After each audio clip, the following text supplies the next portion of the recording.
Abra sua Bíblia comigo. Evangelho de Mateus, capítulo 28, verso 19. Portanto, vão, façam discípulos a todas as nações, batizando-as em nome do Pai, do Filho e do Espírito Santo. Ensine-os a obedecer a tudo que ordenei a vocês, e eu estarei com vocês até o fim dos tempos. Eu li esse texto para entendermos a base do que é o chamado.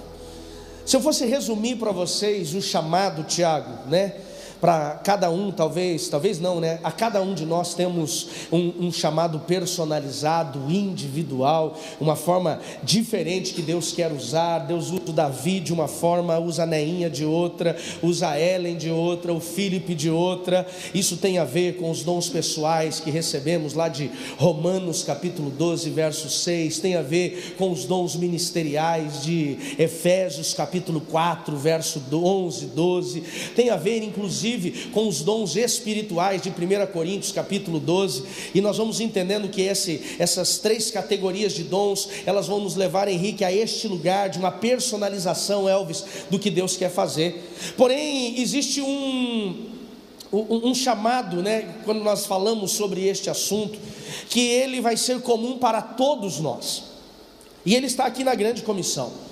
Antes de Jesus ascender aos céus, a Bíblia diz que ele reúne com os seus 11 discípulos e ele declara, ele dá uma direção do que eles deveriam fazer agora que eles não teriam mais com ele. Então a Bíblia define, a teologia define como a comissão. Ele vai comissionar os seus 12 discípulos e depois deles, Edna, todos nós que viemos como discípulos de Cristo. Quando nós lemos Mateus 28, 19, Jesus diz, portanto façam discípulos em todas as nações, batizando-os em nome do Pai, do Filho e do Espírito Santo. Ensine a obedecer a tudo que eu ordenei a vocês. Quando nós lemos essa passagem, se eu fosse fosse resumir o que Jesus está chamando os discípulos, eu resumiria em uma coisa só. Ele está chamando os discípulos e todos nós, Nise, a sermos agentes de transformação na vida dos outros. Nós somos chamados para transformar vidas. E como nós seremos esses agentes de transformação? A primeira forma é através da nossa própria vida. Tolo é aquele que acha que vai ser um instrumento para transformar a vida do outro sem que a dele seja transformada primeiro. O principal ponto de transformação, José, é quando nossa vida começa a gerar testemunho, ao nível das pessoas olhar e falar: esse é o Cleverson, aquele que é marido da Alessandra. Nossa, mas mudou ele, hein? Quando você começar a chamar a atenção, e se você já está chamando, aí sim, você já começou a cumprir o seu propósito de transformação de vida. Primeiro nós transformamos com quem somos, depois nós vamos transformar com aquilo que nós fazemos e falamos. Então primeiro eu preciso ser, para depois eu preciso poder fazer. Voltamos lá na mensagem do início. Então nós somos chamados para sermos agentes de transformação. Transformação de casamentos, transformação de caráter, transformação de comportamento, transformação de cultura. Esse é o papel da igreja. E nunca foi tão intenso a necessidade de sermos transformadores como nos dias de hoje. O inferno tem investido tanto para que as pessoas sejam desviadas, desencaminhadas, os jovens, os adolescentes, os homens, as mulheres, os casais. E nós hoje vivemos na contramão de tudo isso. Hoje você expressar o Evangelho de Cristo, a verdade do Evangelho de Cristo, ela acaba sendo ofensiva para algumas pessoas. Nós vemos Lucas, um grupo de pessoas que ele até quer Deus, mas ele não quer aceitar o que é a palavra, o que é a verdade, o que Deus determina. Então primeiro somos chamados para sermos transformadores, porém não podemos e não conseguimos sermos transformadores, agirmos como Jesus declara aos seus discípulos e a nós, fazermos discípulos, batizando, ensinando-os a obedecerem, se nós em primeiro lugar não formos transformados. E a minha pergunta é, e essa é retórica: desde o momento, Gabriel, que entregamos a nossa vida para Jesus, nós começamos a ser transformados? Você tem sido transformado? Deus, através de Jesus Cristo, Ele tem te levado a este lugar de transformação. A nossa casa, a nossa família, esposo, os filhos, os pais, têm enxergado essa transformação? Porque às vezes nós estamos esperando que as pessoas sejam impactadas pela nossa vida, mas nós não fomos impactados para impactá-las. Às vezes nós perguntamos: por que eu não consigo ser esse instrumento de mudança dentro da minha casa, do meu marido, da minha esposa, do meu filho? Talvez porque nós ainda não fomos. Nós não fomos. Pastor, como é que eu posso ser transformado? Como é que eu entro nesse lugar de transformação? Eu só consigo entrar nesse lugar de transformação, em primeiro lugar, quando eu entendo quem transforma. Primeiro, o Espírito Santo. Amém, queridos? É o Espírito Santo que nos transforma. É Ele que nos leva a esse lugar de mudanças. Quando você nasceu de novo, você recebeu Jesus como Salvador, você nasceu de novo. Pastor, de novo você vai falar isso? Claro que eu vou. Você aceitou Jesus como Salvador genuinamente, você nasceu de novo no seu espírito que estava adormecido, ele é recriado, o Espírito de Cristo passa a habitar em você, e agora o Espírito de Cristo, que é o Espírito Santo, ele começa, Vanessa, a nos levar a um processo de sermos moldados pelo caráter de Cristo. Quem é o nosso padrão? Jesus. Ele é o nosso padrão. E Ele sendo o nosso padrão, o Espírito Santo agora vai nos levar a este lugar. Então a nossa transformação, ela começa a ser pautada naquilo que Jesus é, ou naquele que Jesus é, em quem Ele é. E quando eu começo a ser transformado, moldado segundo o caráter de Cristo, por isso cristãos, pequenos cristos, seguidores de Cristo, então o Espírito Santo, ele começou esta boa obra que Ele é fiel para continuar. E quem concorda, diga amém. Outra ferramenta que Deus vai usar para que possamos ser transformados é a própria palavra de Deus. É quando nós somos apresentados à palavra e recebemos essa palavra. Tiago 1:21, ele diz: não rejeitem, coloquem para fora toda a maldade, toda a imoralidade, e aceitem humildemente a palavra que em vós é implantada, que é poderosa para salvar a vossa alma, mente. Quando ele fala de salvação, está falando do quê? De um processo de mudança, de transformação. Quando nós recebemos e somos impactados pela palavra de Deus, aceitamos a palavra, começamos a ser expostos, Moacir, a um processo de mudança. Agora o grande problema é que algumas pessoas, eles até querem viver o processo, eles até acham bonito talvez, mas eles não se submetem a este processo. Algumas pessoas, elas até querem Deus, elas até simpatizam com o Evangelho, com a igreja, eles gostam das canções, mas eles não conseguem aceitar o processo de mudança. Quando nós lemos o Evangelho de Mateus 25, que Jesus diz: 2 estarão no campo, um será levado e o outro será deixado. Quando Jesus fala em Mateus 25 sobre os fins dos tempos, ele diz: 2 estarão no campo, um será levado e o outro será deixado. E ele está trazendo para nós uma revelação do arrebatamento da igreja, dizendo, Tiago, que campo fala do que? Da obra missionária, fala daquele que está trabalhando. 2 estarão trabalhando, então fala daquele que está envolvido, que é voluntário à obra do Senhor, ao reino dos céus. E ele diz: mesmo aquele que estiver trabalhando, um será levado, o outro será deixado.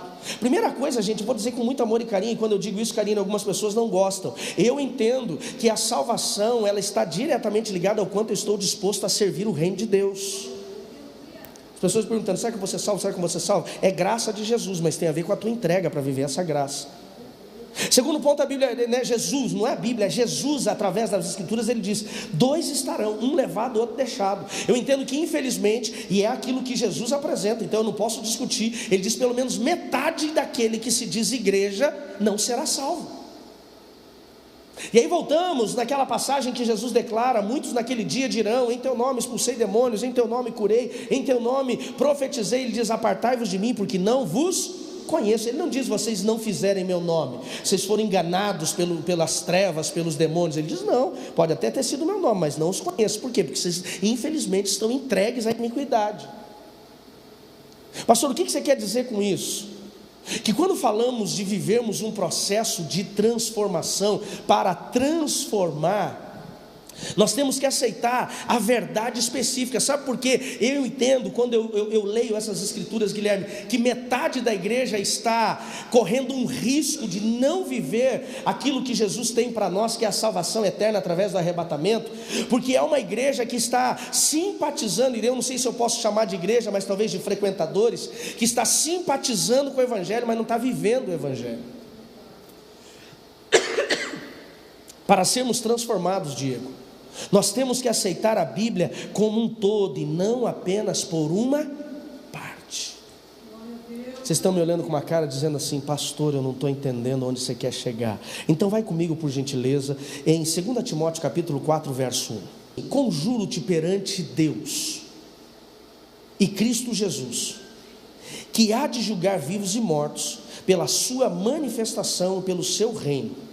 Ele está dizendo assim: ó, eu estou te implorando, Timóteo, estou te implorando, conjuro-te. Aliás, eu te imploro diante de Deus, diante de Jesus. Ele diz assim: ó, prega a palavra. Prega a palavra. Ele diz a tempo e fora de tempo. Ele diz: corrige, repreenda, exorte com toda a longanimidade da doutrina, exorte com toda a longanimidade daquilo que a palavra de Deus determina. Ele diz assim: pois haverá tempo em que as pessoas não suportarão a sã doutrina, pelo contrário, irão se cercar de mestres segundo as suas próprias cobiças, seus próprios desejos, como que sentindo coceira em seus ouvidos, e se recusarão a dar ouvidos à verdade, entregando-se às fábulas. Tu, porém, sê sóbrio em todas as coisas, suporta as aflições, faz o trabalho de um evangelista e cumpre cabalmente o teu ministério. Ele está dizendo que vai chegar um tempo, vai chegar um momento da história, e esse momento eu estou vendo hoje, Bruno, onde as pessoas elas não vão aceitar mais a verdade da palavra de Deus como um padrão para a mudança. E é exatamente sobre este grupo, Jéssica, que eu estou falando, que é um grupo de pessoas que estão inchando as igrejas. E eu não acho isso errado, por favor, eu acho importante as pessoas virem, mas elas não estão aceitando a verdade da palavra. É aquele grupo de pessoas, Tiago, que nós encontramos torcendo o nariz, Williamar, para a parte das escrituras sagradas. E nós encontramos inclusive alguns líderes religiosos na internet que já estão dizendo que a Bíblia precisa ser atualizada. Já ouviu isso? Outros que já estão rejeitando o Velho Testamento, as epístolas paulinas. Esse dia eu ouvi um dizendo assim: ó, Bíblia mesmo só são os 4 evangelhos, todo o restante não é palavra de Deus. Por quê?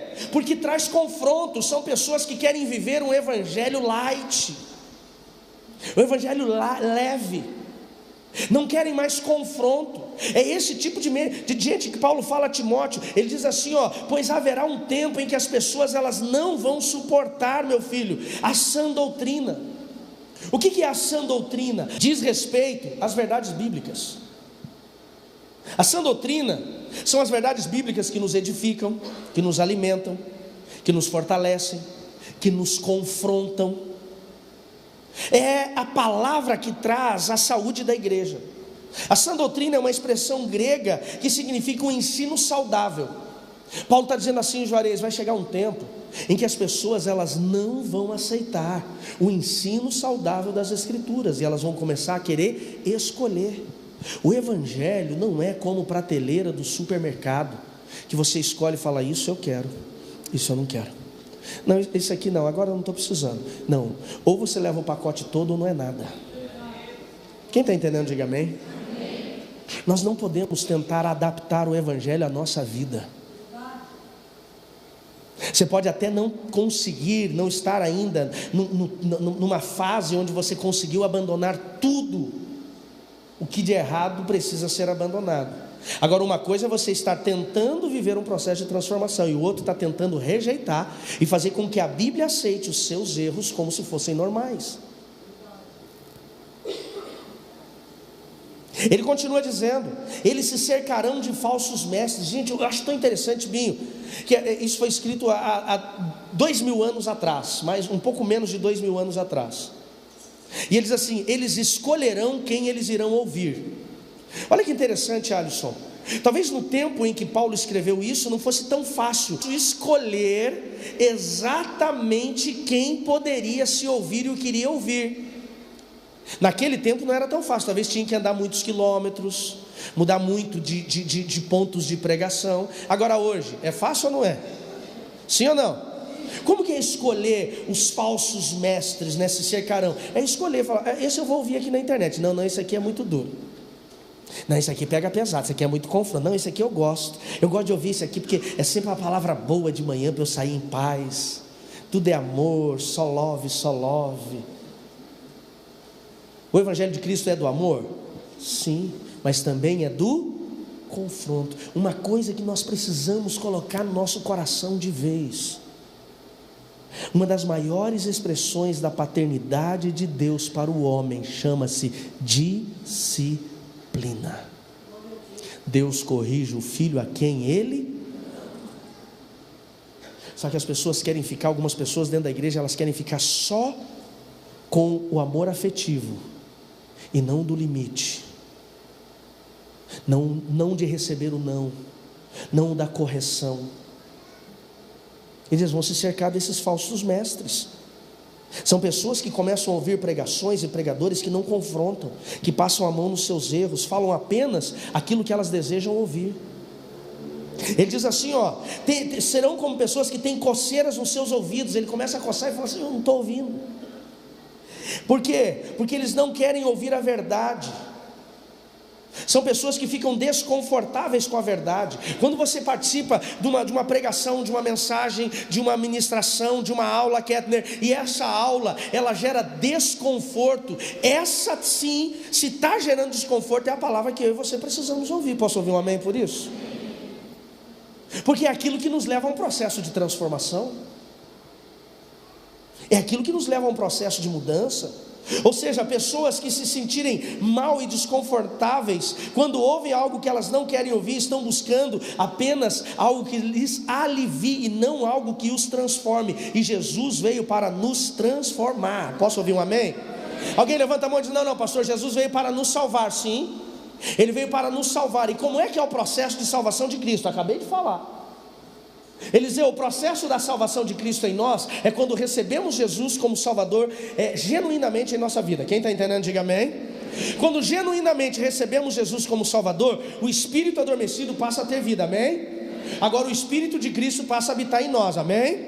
E o Espírito de Cristo habitando em nós, o que ele vai nos levar? A um processo de mudanças. Então, quando eu sou salvo por Jesus, a salvação que Jesus trouxe através da cruz vai me levar à transformação. Se eu recebi a salvação e não fui transformado, então eu não fui salvo. Pastor, eu não fui transformado totalmente, mas já está no processo. Se do jeito que eu vim para Jesus eu continuo igualzinho, tem alguma coisa errada com esse evangelho que me apresentaram. Vocês estão aí ainda, gente? Ei, as verdades bíblicas ainda são: Deus criou homem e mulher para que procriassem. Essas são as verdades. Deus continua odiando o divórcio. Essas são as verdades da Bíblia. Posso ouvir um amém? O adultério continua sendo pecado. A pornografia e imoralidade continuam afastando o homem de Deus. A mentira, ela é do diabo, mesmo que aparentemente não faça mal para ninguém. Inferno existe. São essas verdades que estão sendo tiradas. Não prega isso não. Dentro da casa dele, quando ele viu as pessoas se corrompendo, o que ele fez? Pegou uma zorrada, um chicote, e ele lambou todo mundo. Slap, slap. Chutou as gaiolas dos mercadores, as mesas dos cambistas. Jesus estava falando que não era para fazer comércio na igreja. Não tem a ver com comércio, tem a ver com a corrupção. Tem a ver com a corrupção. Tem a ver com a mentira, com o engano. Ele foi o cara do confronto. Jesus ele pegava leve. Ele pegava leve. Quando ele começou a confrontar, os discípulos disseram: nossa, dura as suas palavras. Ele falou: se quiserem ir junto com ele. As pessoas começaram a ir embora no seu confronto, e os discípulos falaram assim: nossa, dura as suas palavras. Ele falou: se vocês quiserem ir embora com eles, vão. Ele falou: não, pelo amor de mim, pelo amor do meu pai, fica aqui. Não, eu vou diminuir o impacto. Eu já recebi pessoas falando: não, pastor, eu não vou ficar na igreja porque fala muito sobre pecado. Eu falei: talvez porque a gente peca muito. É verdade ou não é? E aquilo que me confronta é aquilo que Deus está me levando a um processo de transformação. Esse é o ponto principal. As verdades do Evangelho continuam sendo essas. O problema é que nós vemos uma parte da igreja que não está sendo transformada nessa. Por quê? Porque ela está vivendo o que Paulo fala em 2 Coríntios capítulo 4. Pessoas que não estão suportando essa doutrina, então elas estão querendo abandonar a sua caminhada, ou elas estão tentando adaptar e reescrever as Escrituras. Elas estão tentando pensar algumas coisas da Bíblia e outras não. Ei, dízimo é dízimo. Você pode não aceitar, pode não aplicar, você pode fechar seus ouvidos, mas vai continuar sendo um princípio, e não aplicando esse princípio, vai continuar trazendo problema financeiro. Caráter e integridade continua sendo caráter e integridade. Você pode não aceitar viver em integridade, você pode rejeitar e andar em justiça nos seus negócios, mas não reclame quando a integridade abrir brechas para que você viva perdas. Primeiro somos transformados, para depois transformarmos. Quando as Escrituras Sagradas nos falam sobre mudança de vida, sobre transformação, alguns pontos precisam ser estabelecidos. Se você gosta de escrever, aproveita e anota essa primeira lição dentro de tudo que eu falei para vocês aqui. Quando nós falamos do verdadeiro Evangelho de Cristo, o verdadeiro Evangelho de Cristo, Deus é o centro e não o homem. Deus é o centro. Quando nós começamos a nos colocar no centro, porque uma pessoa que ela não quer viver algo que está nas Escrituras Sagradas, a Bíblia é Bíblia de Gênesis a Apocalipse, o princípio é aplicado de Gênesis a Apocalipse. Agora, quando eu começo a não aceitar parte do que a Bíblia está apresentando, rejeitando aquela verdade, não aceitando com humildade, a minha alma não é salva, significa que eu não sou transformado. E eu estou sendo o quê? Eu estou querendo ser, Maurício, o centro do Evangelho, e Deus que é o centro. Agora volta comigo um capítulo aí em 2 Timóteo capítulo 3, verso 1. Tem muita gente que vai ser salvo sem nunca ter sido pleno aqui na terra. Vai ser salvo sem nunca ter vivido provisão de Deus aqui na terra plenamente, prosperidade, paz plenamente, cura, restauração plenamente. Por quê? Porque ele recebeu a salvação que não merece, não depende nada dele, mas a plenitude que depende dele, não vai. Pastor, como assim a plenitude depende do homem? Ele diz lá em Romanos capítulo 12, verso 2: não vos conformeis com este mundo, mas transformai a vossa mente. Ele não diz assim, eu vou transformar a mente, ele diz transformar, é um processo de mudança. Se eu não mudo, eu não experimento a boa, perfeita e agradável vontade do Senhor. Quem está entendendo, diga amém. Depois veio o Evangelho, a fase da prosperidade. Deus vai te enriquecer, Ele vai te enriquecer, vai te dar. Põe Deus na parede que Ele vai fazer, aquelas loucuras. E continua. Agora o homem sendo o centro, qual é, pastor Leandro? É quando o homem ele começa a se achar, esse processo de coaching, né? Que você é o centro, que você tem o poder, é você que faz, e Deus está lá para te dar, Deus está lá para fazer, Deus está lá para agir. Você, está tudo dentro de você, não é? O que eu e você precisamos é nos render à verdade da palavra de Deus. E qual é a verdade? Deus continua sendo o centro. Posso ouvir um amém? Olha o que Paulo fala a Timóteo no capítulo 3. Sabe, porém, isso, meu filho, nos últimos dias, pode ser o que, Elisa? Os dias que estamos vivendo, sobrevirão tempos difíceis, pois os homens serão egoístas, egocêntricos, achando que são o centro de todas as coisas. Esse é o último dia. Esse é o tempo dos últimos dias, onde os homens são egoístas, querem fazer do seu jeito, e acham que Deus vai agir do seu jeito. Até reescrever a Bíblia eles querem. Você pega algumas versões hoje da Bíblia. O que são versões? Então João Ferreira de Almeida, ele traduziu 70% da Bíblia para o português, 70%. E isso foi, registrado, teve um registro disso. Os outros 30% foram traduzidas pelas casas publicadoras, pelas editoras. Só que na verdade, uma só ela faz a tradução. Vamos colocar, a Sociedade Bíblica Brasileira fez a primeira tradução dos 30% e fecha a Bíblia 100% traduzida. Então vem uma outra editora e fala assim, mas eu vou traduzir de novo lá do latim, pegar lá da Septuaginta. Eu não vou fazer isso não. O que eu vou fazer? Eu vou pegar a tradução da SBB E vou mudar algumas palavras aqui para ninguém achar que eu estou fazendo roubando um direito autoral. E eles começaram a fazer isso. Então você vai pegar Bíblias que têm versões diferentes. Umas versões perdem até a essência da verdade na palavra. Porque quando eu tenho Deus, Ele me leva a ser pleno. Essa é a verdade. Então você está vendo como é a tradução? Mas deixa eu trazer para vocês. A tradução, elas começaram a ser complicadas. E você vai pegar algumas Bíblias que dentro da tradução tira alguns contextos, tira alguns textos totalmente do contexto. Mas o problema é que chegou uma fase, tem algumas Bíblias hoje, que elas chegam a assustar, que começou-se a deturpar a verdade daquilo que está sendo falado. Por exemplo, tem uma tradução lá de 1 Coríntios capítulo 13, que fala sobre o amor. Ainda que eu fale a língua dos homens e dos anjos, se não tiver o amor, nada seria.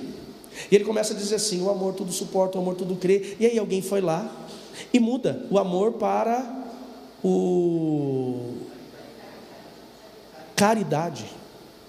Já mudou totalmente no português. Sim ou não? Totalmente. Não, pastor, mas é que a caridade ela vem do amor. Mas ali ele está falando de amor.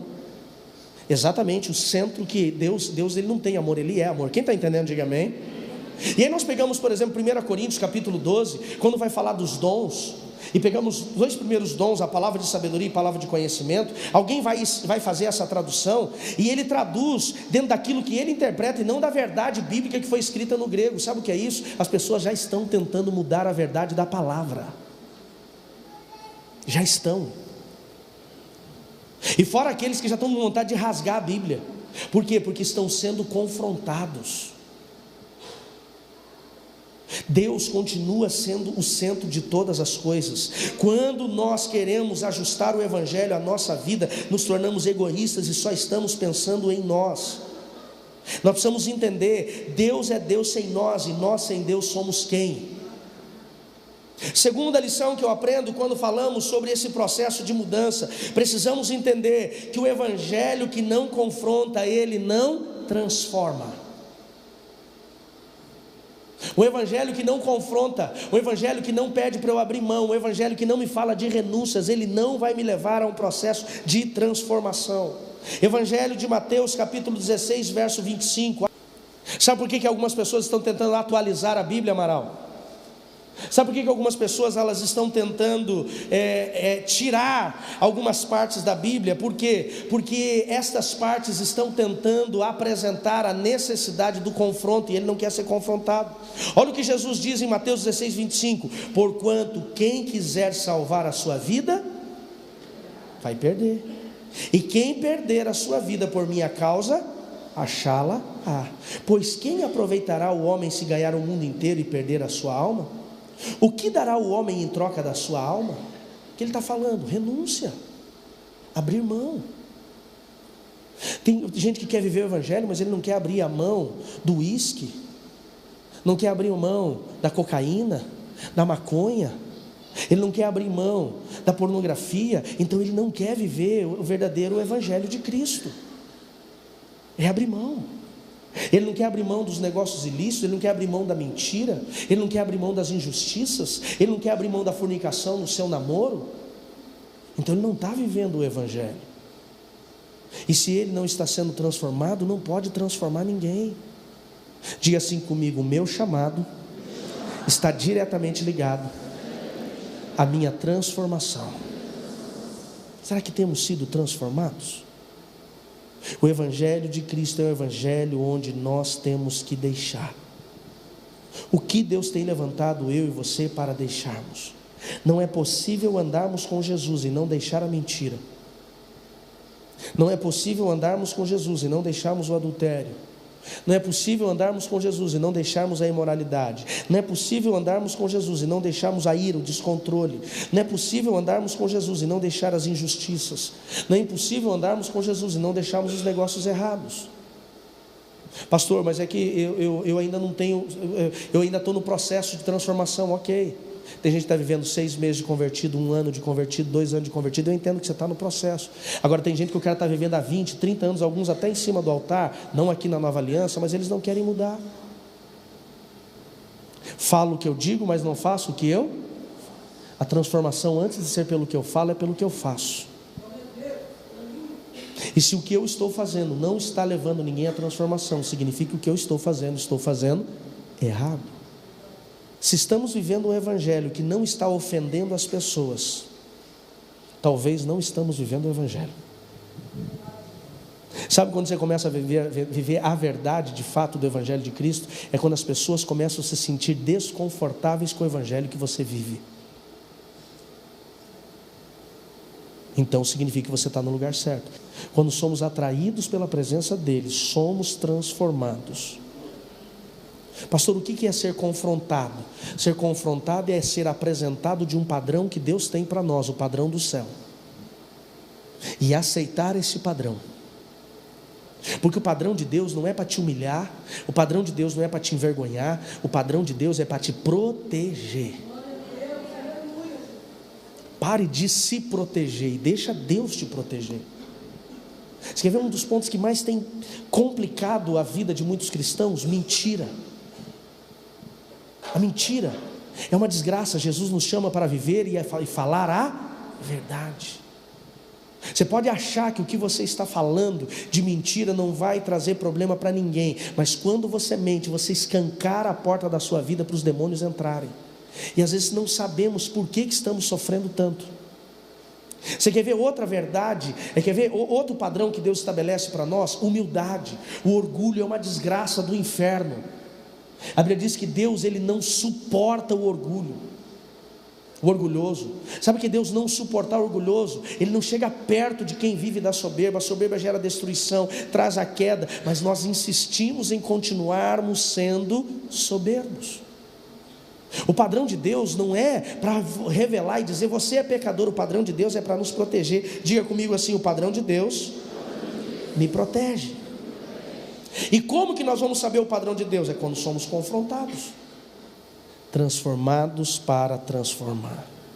E a última lição dentro disso, dentro desse processo de um chamado de transformação: o evangelho de Cristo não é para recebermos o que Ele tem, mas é para termos quem Ele é. Pastor, o que você quer dizer com isso? Que algumas pessoas eles estão procurando Deus só pelo que Ele pode dar, porque Ele quer ser abençoado, porque Ele quer ser próspero. Esse foi o grande problema do neopentecostalismo dos anos 90. Começou a se apresentar um Deus que enriquece todo mundo, e as pessoas começaram, dentro dos seus desejos, da sua ganância, entregar tudo o que elas tinham para verdadeiros charlatões que se apresentavam como pastores. Você sabe do que eu estou dizendo, sim ou não? E elas começaram a entregar tudo o que elas tinham. Por quê? Porque elas queriam receber mais. Prosperidade, ela não é o centro do evangelho. Jesus é o centro do evangelho. A prosperidade é resultado da obediência. Esse dia eu falei na aula: não se quebra a maldição, se obedece.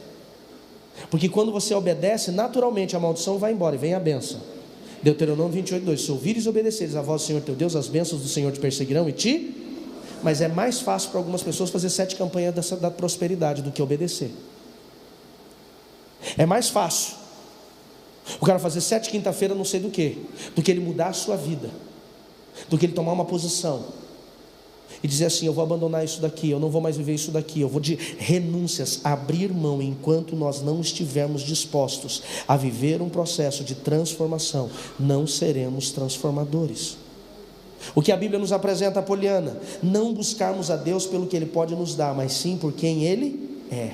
O Evangelho não é uma ferramenta de prosperidade. O Evangelho é a verdade de Cristo que nos transforma.